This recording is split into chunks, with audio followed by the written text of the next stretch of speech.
The 4x4 has slowed at a junction. With a colleague alongside and other cars behind, And we are right, heading general direction of Morley. Steve goes ahead of the Porsche to try and box it in. Everyone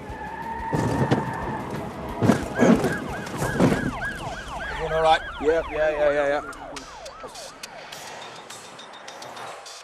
The 4x4 driver has smashed into Steve's car, spinning it around 180 degrees and into a wall.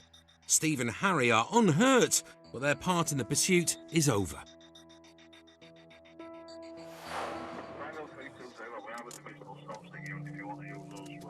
All right? Yeah, sound.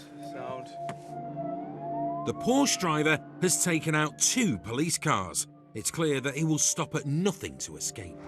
Yeah, well, he's just determined to kill someone tonight, isn't he? 5-1.